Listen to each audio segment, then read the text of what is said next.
Fedha nilipokea tarehe 23 mwezi wa 3 mwaka 2024. Ndio sababu ya kuchelewa kuanza kwa mradi ni nini? Maana kuja kuanza miezi mitatu baadaye, ndio nilikuwa ndani ya muda. Kwa hiyo ndio nilichelewa kumalizika. Nitakuwa mkamilisha mwezi wa ngapi bado? 12 mwezi wa 12. Ulichelewa kuanza baada ya kupata hela, tulichelewa kuanza mwezi mwingine. Sababu kuchelewa kuanza nini? Mheshimiwa Mwenyekiti, kama nilivyoeleza awali, hili kweli lilikuwa la shule ya msingi Chanika. Kwa hiyo lilikuja linasomeka shule ya msingi. Kwa hiyo kuomba kibali process nini mpaka uruhusiwe? Sawa. Mkaja mkaanza mwezi wa ngapi? Mwezi wa 6. Mwaka gani? 2024. Ambao mradi ulikuwa ujengwa miezi mingapi? Miezi 6. Miezi 6. Kwa hiyo mwezi wa 6 mpaka mwezi wa 12.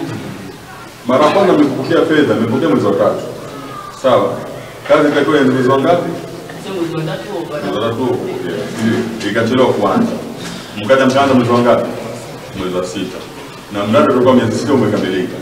Kwa mwezi wa 6 mpaka mwezi wa 12 mradi mwezi 6 yenyewe. Uwe mwezi wa ngapi? Mwezi wa 5. Sababu ni nini? Wakati tunaanza utekelezaji wa hii miradi na mfumo wa NeST kwetu ilikuwa ni changamoto sana.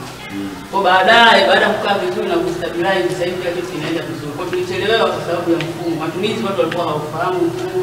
Unatangaza saa nyingine vitu upati wapi, upati wa zabuni, unabidi urudie kutangaza tena. Ndicho kilichochelewesha. Sasa hivi mfumo umeshakaa vizuri na bahati nzuri tumeshafundisha mpaka kuloa leo. Sasa hivi manunuzi yote yanafanyika kwenye ngazi ya mashule, kwenye ngazi za hospitali. Kwa ucheleweshaji kwa kweli umesumbua kwa sana. Tunaipongeza serikali kwa hilo, kwa kuamua kuleta hiyo NeST mobile app. Kule mrundikano wa kazi kwenye lengo la halmashauri au manunuzi yote sasa hivi yanafanikiwa kwenye loa leo.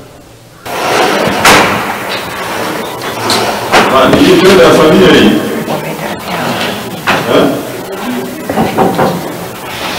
Lakini wiki njoo mhandisi. Hebu kirudishe kioo kilitangaza. Halmashauri hii ni kubwa. Mhandisi huwezi kufika kila eneo. Lakini siku ambao unabahatika kufika katika mradi kama hivi, kuna vitu ambavyo watu kuvifuatilia kwa haraka haraka huwa hawana huo muda.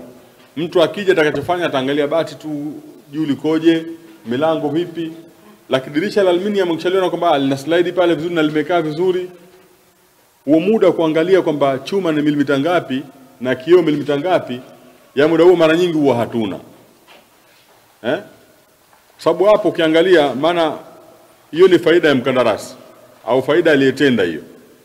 Kwa sababu kioo cha milimita 5 na kioo cha milimita 3 au 4 au pana utofauti bei zake.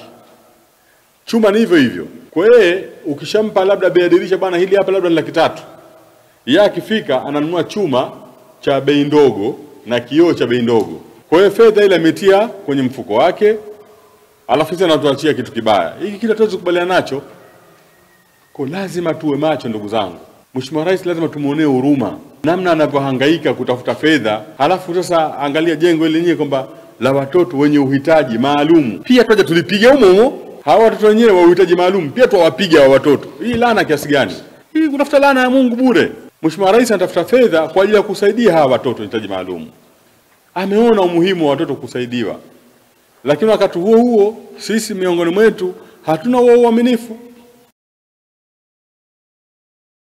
Habari wateja wetu wazuri wa tablet zetu Tanzania. Tumerestore tablet yetu pendwa ya KD55 yenye kioo, display inchi 8, uwezo wake ni GB 256 na RAM 8. Inatumia laini 2, macho matatu pamoja na cover lake ambalo ni gumu ambalo linasaidia ili siweze kuvunjika kwa rahisi. Sasa mtoto anaweza kutumia kama simu au kuwasiliana na wewe mzazi, lakini pia inakujia na game kibao, katuni na program za kutosha kwa ajili ya yeye kuweza kujifunza. Lakini pia ina zawadi kemkem kama saa, ufutio, penseli na nyinginezo nyingi. Wahi ofa yako ambayo utaipata kwa shilingi 180,000 tu. Kwa mawasiliano tupigie nambari zetu ambazo ni 0759591123. Tunapatikana Kariakoo jijini Dar es Salaam na pia tunafanya delivery katika mikoa yote. Usijisifu wewe mzazi kuchezea vifuu, mfanye mtoto wako afurahie utoto wake.